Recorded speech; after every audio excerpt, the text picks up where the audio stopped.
Hi everyone, welcome to Talking Cars with Consumer Reports. I'm Tom Muchler. I'm Jake Fisher. I'm Gabe Schenhar. We're recording this episode from the floor of the North American International Auto Show, or as it's really called, the Detroit Auto Show. Normally I'd ask you guys what the big reveal of the show was, but I think it's kind of obvious. Gabe? It's the Ford F-150, which is the most significant car for the market. Jake, what do you think of the new F-150? Yeah, well, it's not really about the 150. It's about aluminum. That's the story. Aluminum, however you want to call it. But that is the story. The F-150, I mean, it's got different headlights and stuff, and it's kind of a conservative kind of redesign. But it looks conservative, but there's a lot of new tech underneath. Well, there's you get a lot of the features. You know, the features of kind of, the technology features have trickled everywhere. But the big news is aluminum, an aluminum body. We've seen aluminum bodies before. We've seen them in high-end sports cars and high-end luxury cars. And actually, Ford has kind of done some stuff with Jaguar.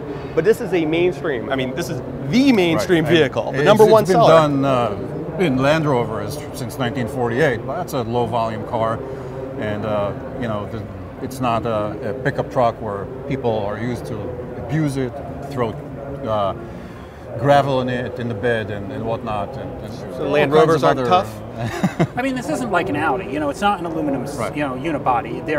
They were very clear at the press conference to say it has a high-strength steel. Did I mention steel? That's right, steel. Well, it's body on frame, and they fully said it was, boxed as it was before. Did they say it was like a rock? That's where the strength is, really. That's right. It's like a rock. Yeah. But the truth is that aluminum is strong. The aluminum, the bed is aluminum. You're going to be throwing the rocks into the aluminum bed. It's strong. That's not the issue. The issue is it's strong, it's light. 700 pounds. They said they took 700 pounds out of the F-150. Well, Doubting Thomas, you'll remember Doubting Thomas from earlier episodes. Doubting Thomas has a worry. The F-150 was already, it was a porker. It's 300 pounds more than a 2014 Ram, which had a lighter chassis in its 13 update. It is heavier than the Silverado. I mean, so it's going to have maybe a 400-pound advantage over the other two trucks. And the 700-pound is probably a best-case scenario of some single configuration of crew cab and four-wheel drive. You're more optimistic about the weight. You're looking a gift truck in the mouth. I mean, here's the thing. The car, I don't care what, I mean, it's true. The F-150 was pretty heavy, and there was lighter ones. The Titan, I think, was like 400 pounds lighter than the current F-150. You can tell, yeah. But they are making this is going to be the lightest light-duty truck. This is going to, I mean, they're going to be probably around the 5,000 mark, commonly configured. That's pretty light for a big truck like this. And what it's going to do is it's going to improve, well, actually, it's not just going to improve fuel economy, but capability too. Because you got to think, when you're taking an F-150, you got hauling ability, right? Your towing ability. Well, gross vehicle weight. When you take 700 pounds out of yourself, that's 700 pounds more you could carry if you don't change anything. And obviously going to make some changes to make the thing more fuel efficient. But this is going to, I believe that they're successful with this. This is going to change the industry. And in a few years, you're going to see a lot more vehicles, mainstream vehicles, that have aluminum bodies. The thing I wonder though, is it going to change the industry? Thus that pickup trucks become $5,000 more money than they are already? I'm also really curious if, I mean, their mainstream engine is probably going to be a 2.7 liter EcoBoost V6. That's not a big engine. I mean, they've had success with the 3.5 as their, basically their performance engine. But even Doubting Thomas was quite happy with that 3.5 twin turbo hauling around 5,700. So you do the math, you got a smaller engine hauling around 700 pounds less, it may be a fairly desirable vehicle. So we'll find out. We'll find out. I mean, that's something else to note, that, they mentioned a lot of features, they mentioned a lot of the big items. They're not done with this truck yet. It's already been stated. Well, they're not done introducing it. The press conference was pretty thin on information. Yeah, and they've already said they're behind schedule when it comes to the stamping plants, and there is a lot to still happen before they come out with this. And like you said, we'll see when we drive it. Probably the other most important car here was the Chrysler 200. Yeah, it looks terrific.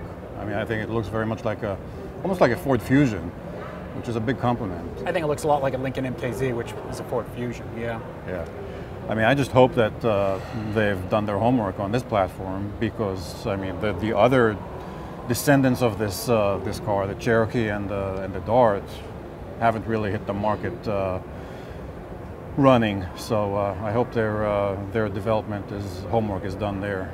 Yeah, the proof's going to be in the pudding. I mean, look, they got a vehicle. This is a unbelievably competitive market. Mid-sized sedans. It's the most competitive market. And they've never been competitive in that market. They've not even been a player. I mean, other than the rental car company. Right. I have to admit, I have a lot of skepticism. I mean, after all, that's where Doubting Thomas lives. I mean, I think there's a great excitement in Chrysler getting rid of their old crappy products. I mean, the Liberty and the old 200 and the Avenger's going to die. Dead already.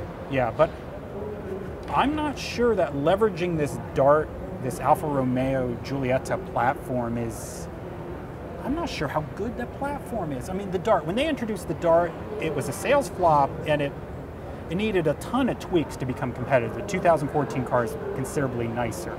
You know, we have one.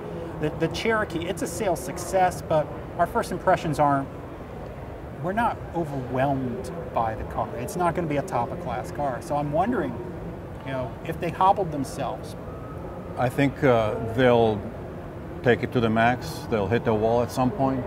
I think the marginal difference in size between the Dart and the 200 isn't all that dramatic. So for the class, I think what you're seeing there is that the rear seat isn't all that competitive in the class. Yeah, I've been in the back seat. The sloping roof line gets you. There's not a ton of leg. The other thing is, I don't think that despite the 9-speed automatic, 9-speed automatic, it's not well calibrated in the Cherokee, and 35 miles per gallon on the highway with the 4-cylinder, that's weak sauce. That's not that good.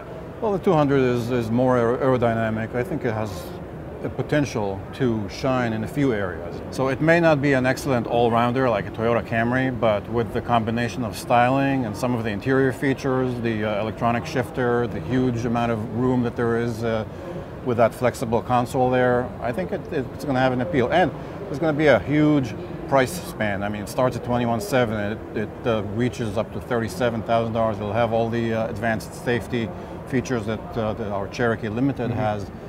So, and all-wheel drive, of course. I mean, that's really going to put them on the map. Yeah. Yeah, I mean, I think a lot of it's in the details. I mean, you got a platform, you could actually put different bodies on, you could expand these different things. I think the chassis, really, when you get down to it, is pretty solid. It's got decent ride and handling. It does that well. Powertrains, maybe they need something to be desired right now. Hopefully they could get somewhere with that. The other thing is they need to learn from GM is get the cars lighter. These are not particularly light vehicles, and that is taking a penalty in terms of performance and fuel economy. Yeah, I think we're going to see a lot's going to end up in the final calibration. I mean, it does feel like an upscale car, which is something they haven't had in a long time. Speaking of upscale cars, another trend that we've seen a lot at the show is tiny wee little SUVs. Yeah. What did they show here? The Audi Q3, the Mercedes GLA. GLA is basically a hatch/wagon version of the CLA. The Q3 is kind of cute, actually. And, you think? Yeah, it's a nice, compact little SUV for the big city. It looks like a little potato dumpling. Just little. It's based, of course, on the A3, which itself based on the Golf Jetta platform. But I think it's, the fit and finish inside is real Audi. The controls, it gives you a definite premium feel. I mean, it's something you can't say about a Buick Encore. No, I mean, it's nicer than an Encore. There's some hard plastic in there. And you sit in the front and this is a small package. It's narrow, you feel that. So. No doubt, yeah. It's a completely logical niche. I mean, you're delivering what people want. They want the badge. They want some luxury, they want to be in an SUV, they want to be up high, and let's figure out how to do it at the smallest possible price point. And that is what's coming up with these small, tiny, without the bulk, SUVs, without the fuel economy penalty. Right, exactly. Well, I think there's a thing. I don't think there's a ton of Americans out there saying, boy, that Audi Q5, that Mercedes-Benz GLK, that's a little too big. I wish I had something smaller. I think this is about price. Well, we're living in a world market now. It's not only about America, it's about what the rest of the world wants. But I think in the American market, these products... They're definitely niche products, but it's just incremental. And these brands are continuing to increase their sales constantly. I mean, I think they get you in the showroom. Right. You know, you go and I'm going to look at a 38,000 Q3. What the hell? I'll get the Q5. You know, I'll pay a little more. It gets them a new market too. It does. They get acquisition sales. Mm-hmm. So one of the questions we had from Twitter was, there are actually a few concept cars at this show, which, you know, car shows have been light on concept cars recently. What's the concept? Thankfully. It depends. Some people like that, some people don't. What concept car did you see here that you'd really like them to build? I know there's one that's dear to Jake's heart. Oh, the MR2? Okay, I'm dreaming. There was no MR2. No. Well, instead, Toyota showed basically a super car. Well, okay. So Toyota showed, what people are calling this the Supra. Mm-hmm. It was the FT1, but I call it the Toyota Viper. The Toyota Viper. I know they were parked on one side of the hall was the Viper, the other side was the Toyota. It made the Viper look tame almost. Yeah. Go ahead. I don't know. Honestly, that's not really my cup of tea. The thing, it's big, it's heavy, it's powerful. I'm really more into like the small, nimble, fun cars. And actually, the one I liked, we didn't talk before this, but I like the Kia, the GT4 Stinger. Yes. That's not to be confused with the GT6 Pincher. No. Actually, the Stinger I thought was kind of a tribute to Bumblebee because it kind of looks like a Camaro. But anyway, regardless, the thing is small, lightweight, rear-wheel drive. They're talking, 315 horsepower out of a 2-liter. 2-liter turbo, which is like nothing these days, right? That's true. Mercedes-Benz doing 355. Yeah. So, but that looks like fun. I'm really excited about these little coupes, rear-wheel drive. I mean, you look at the, FRS, which is, near and dear. Mm-hmm. But to see more cars like that, and Nissan. But if that's an FRS, that Kia's an FRS with nearly, 140 more horsepower. Game on. I'm totally. Hells yeah. I'm totally with you on the light and nimble and sporty. And that brings me to that Nissan Idx. Oh, that car is my favorite car of the show. Yeah. It looks so honest, so crisp. Yeah. I mean, it's not overtly retro or anything, but it looks just the right size. I mean, if I'm Nissan product planning, I want that in production tomorrow morning as a competitor to the FRS. Yeah, Nissan needs to get their ass in gear and build that car because right now the Nissan lineup is, other than the crack smoking Juke, it's a highly boring, highly practical. Speaking of Nissan, did you see the next Maxima? Yeah, we'll talk about it. Oh my God. Gabe is a fan. No, but the IDX is basically, going back to the Datsun 510, which was exactly a clone of the BMW 2002. It's a marketplace that isn't really served. I mean, last year Chevy showed a rear drive small coupe concept that hasn't gone anywhere. But just what an awesome car. The desert tan paint, the denim seats, it was an automatic, which made me, that car, the Nismo was a stick. They had a Nismo. They're just messing with me there, I think. They're just screwing with me. But affordable, fun, something that everybody has abandoned. Yep, that would be fabulous. I also think the Kia's fantastic. I mean, the color they painted it was perfect. Yeah. It was a perfect mix of a modern car, but with a lot of 60s flair to it. The back is just beautifully curvaceous. And it's a small car. Like you said, it's deceptively small. Let's hope they build both of those. You brought up the Nissan sports sedan concept. Yeah, which is a precursor for the next Maxima, and I hear that it's about 90% next Maxima. And I just hope it isn't, because that monstrosity looks like someone stepped on it or something. Jake? There's a lot of lines. A lot of lines. There's a lot going on. A lot of stuff going on. But then I have nothing against a lot of lines, but these lines don't gel to anything coherent. They just go all kinds of places. Now, the Maxima is kind of, we can never quite, it's a successful car. They sell a good number of Maximas, I think, off of its brand equity from being the four-door sports car from the 80s. The 80s and the 90s. Yeah. And it's morphed into a fairly conservative car that must be a profit cow, a cash cow for them. an Altima, you know, with slightly nicer seats. I don't know. That car is pretty out there. I wonder if Maxima buyers are going to go for that. We will find out. Yeah, we'll find out. We already talked on one of the supercars of the show, the Toyota FT1. Another supercar that was here was the Chevrolet Corvette Zo6. Another Z06, so as if the C7 Stingray is lacking anything slow, in power. It's underpowered, right? it's a shame, it really is.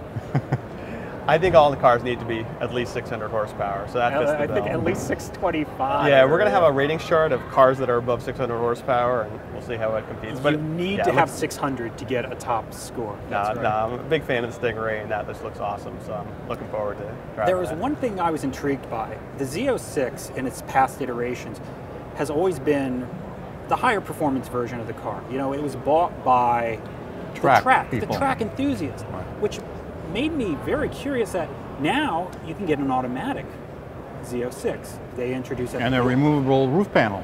You'll be able to get an 8-speed automatic. Well, you need to be seen, you know. I mean, it kind of makes me. I think they're broadening the appeal of this to let's face it, the retired Corvette buyer who wants, I want the fastest version. I'm never going to drive it that fast. It's a Sunday afternoon car, 8-speed automatic removable Targa. There's two things you could look at. I mean, one is, yes, there is that. But actually, if you look at the market, a lot of these high-end vehicles, they're all going automatics. I mean, look at Ferrari. They're automatics. No, you're right. You know, props Porsche. to GM for giving you the 7-speed manual. Yeah, so I mean, almost props to them for doing that. But the truth is, a lot of people who are looking for the max performance, an automatic is getting them. It's not as fun to drive for a driver, but you look at the competition, they're going there. No, that's fair. Yeah, I mean, Porsche, Maserati, Ferrari, either automatic or automated manual. So they've got to be there to be in the game. I was actually surprised to see another car introduced here, the BMW M3 and the M4 now that they had to come up with a different name for the coupe. You can still get those with a stick. Right. You know, because I mean the Audi, the A3 and the S3, they're all dual clutch. You know, a smaller class, but still. Another Twitter question we had was will the Acura TLX bring Acura back to being competitive in the luxury marketplace? We'll see once we drive it. I mean, it looks, the size is right, the styling, at least from the back, is right. The styling from the back is very reminiscent from the 2004 to 2008 TL, which was the best TL they ever made. Right. We'll see. I mean, look, you know, the TLX, so it's a combination of the TL and the TSX, so they're kind of getting rid of both those models, replacing with this one. I don't really think it brings a whole lot to the table. Okay, you've got powertrains that are pretty familiar with an Accord. You've lost some funky transmissions. You've got some new transmissions, but look, you've lost some variations. I mean, you look before, they had the TSX and the TL. You had two sizes. You had a wagon. You had stick shifts. They're all gone now. Now you've got a fairly conservative sedan. Okay, fine. There's some nice styling cues, but it also has jewel-eyed headlights. Yes, very exciting. And it has shod and pause. And it's got pause. That and goes without saying. It comes with you could get all-wheel drive. That's something. Which you could get. Which you can get with every other car in that market. I just don't think it brings a whole lot to the table. And one thing that it does do, it brings up the price point of what was the TSX. And actually the ILX, which is one of our all-time favorite cars, it's the Acura Civic. Yeah. Not very impressive. But one interesting thing about that was it almost priced up to where the TSX is. And the TSX is a much better vehicle. So I think than the ILX. So by getting rid of that TSX and going a little upmarket, you know, maybe there's some breathing room for the ISX. So basically, ISX wasn't selling well. Let's get rid of the good car that we had. The ILX. And maybe there's some... Well, I mean, that assumes people are forced to go to the Acura showroom and buy something. Well, that's an assumption, which is absolutely untrue. There's so many options in that category right now. And I think there is only a three sedan lineup, the ILX, the TLX, and the RLX. I think there is quite a gap between the TLX and the RLX. Price-wise, you only have the MDX for them, but there's a big hole for a sedan in that size. Yeah, you know, the thing about Acura is it's easy to sort of bash it because it's not the most luxurious car. It's not the most sporty car. They sell a crap load of RDXs and MDXs. Well, MDX they're doing great. Is a truly good product. It's one of their. It's The SUVs are okay. The sedans, go buy an Accord. Speaking of maybe more luxurious cars, Mercedes-Benz redesigned the C-Class. Yeah, that car looks dynamite. And now that they have the CLA as the entry-level sedan, the C-Class can be more of a car. It's, I mean, it grew, although it shed some weight. It's 220 pounds lighter, yet wheelbase gained 3 inches, so it's going to be a roomier car. Yeah, the back seat might actually be It kind of moves it a little closer to the E-Class, I think. And it also, I mean, it looks like a baby S-Class. And it's also going to have all the technology, the self-driving, the lane-correcting technologies that the S-Class has. if you pay for it. Yeah. What do you think? Well, there's actually 2 fascias on it, right? So you could actually get it. The conservative one looks like an S-Class, but you could also get the one that really looks like the CLA. And the CLA was kind of like the complete, you know, I guess the lamb and wolf's clothing, right? I mean, the CLA looks great. I mean, it is a great looking vehicle, but then you drive it and you're completely disappointed because it doesn't drive like a Mercedes-Benz. So here's a vehicle that you could get that looks like that I suspect is going to the drive like that too. Yeah, because the previous C-Class is a dowdy car. I mean, it was a dowdy old car school that drove German. great. It did. Yeah. The new interior is It's stunning. gorgeous. I mean, I'm not a fan of the whole Mercedes-Benz take an iPad, plunk it on the top. That's your center screen. But beautiful interior. That's a trend that we're seeing more. Mazda's even doing that. Yeah. So it's like iPad on the dash, and you know, it gets it closer to you. there's probably other reasons that they're doing that too. Yeah. You know, it's pretty easy to have different sizes, for instance. That's right, because Mercedes has 2 sizes. Right, so you don't have that big, like, all that blank plastic around it when you get the small size. And yeah, the and it's easier to build. You have one iteration rather than... And it looks like, hey, it's like my Apple. It's good, you know. So. I mean, the interface is going to be important. I mean, the touchpad and the swipe motion. So that. Yeah, there's been a lot here about the whole fingertip gesture controls. The Lexus R. I'm going to get the. I hope I get the initials right. The RCF. Yeah, which looks badass. You know, it's not F Sport. It's real F. 5 liters. You know. F is for 5 liters. That's what it's for. F is for 5. Fast, furious. There you go. They're getting rid of marks probably the elimination of the Lexus mouse controller with, you know, a fingertip swipe. Oh, thank you. Controller. Yeah, which is good to see. Talking more about luxury, we saw the U.S. version of the Hyundai Genesis. Yes, that looks quite promising. I mean, interestingly, while the previous generation Genesis was reminiscent of the BMW 5 Series, I think this one is actually more reminiscent of an Audi A6. And surprise, surprise, I mean, the chief designer came from Audi. And I think also the control interface is a little reminiscent of an Audi. But that car, we've briefly driven that car, and I think it looks pretty promising. It's likely to be very competitive. Yeah, I agree. I mean, you know, Hyundai's been interesting. I mean, they put a lot of parts together, you know, they got the sides, they got the engine, but they've never really made it all gel just quite right. Really didn't get the suspension tuning and all that. Right. I think this car really has an opportunity to really start gelling that together. We're starting to see that. The Santa Fe 3-row did a good job of that. I think this Genesis will do a good job of it. The big thing with the Genesis is that you can finally get all-wheel drive. That was a suicidal marketing move, basically. That was a big barrier. Yeah. Yep. Last car I want to talk about in detail, shifting away from the luxury market, perhaps. It's the Honda Fit. Yeah, I mean, the Honda Fit has been, I mean, although it's always been a more expensive kind of a subcompact, but the car kind of has gathered a whole following. It's almost like a cult car at this point. So the 3rd generation, and I mean, I was stunned with the rear seat room there. I mean, it's amazing. And the car is 1.5 inches shorter. After you've crammed yourself in the back of a Ford Fiesta, and then you get in a Fit, it's like, I mean, forget about Fiesta. I think it's roomier than Jake this morning said. It's roomier than a Taurus. Yeah. Well, that's damning with faint praise. Well, what Honda says, it's bigger on the inside than the outside. And that kind of made me chuckle. A little bit wider, a little bit shorter, lighter. New 1.5 liter direct injected engine with the CVT, you know, because that's the Honda thing. More horsepower, which the car could use, no question. I hope it's quieter. I hope it's quieter, and I hope the ride isn't as choppy as it's in the current car. Yeah, because the Fit, a highway trip with the Fit was not good. Quite grueling. But I mean, they kept the magic seats, so there's a ton of space inside of it. I mean, you know, it's amazing. You pay, it's a bit of a premium subcompact, but for what you pay, look at everything you get. Right. Yeah, we'll see what happens in terms of price too. I mean, it was kind of a weird market thing going on with the current Honda Fit, because they didn't really make enough of them actually, so they were charging a premium. So this new model they're actually building in Mexico in a new plant, and they'll be actually doing a tiny little SUV there too. Right. So I suspect we're going to see kind of lower prices on them, and maybe the greater sales of these vehicles. Yeah, I think with broader, more availability, they might actually be able to fulfill, more demand for the car. Yeah, the small, tiny SUV that's built off of that Fit looks quite intriguing.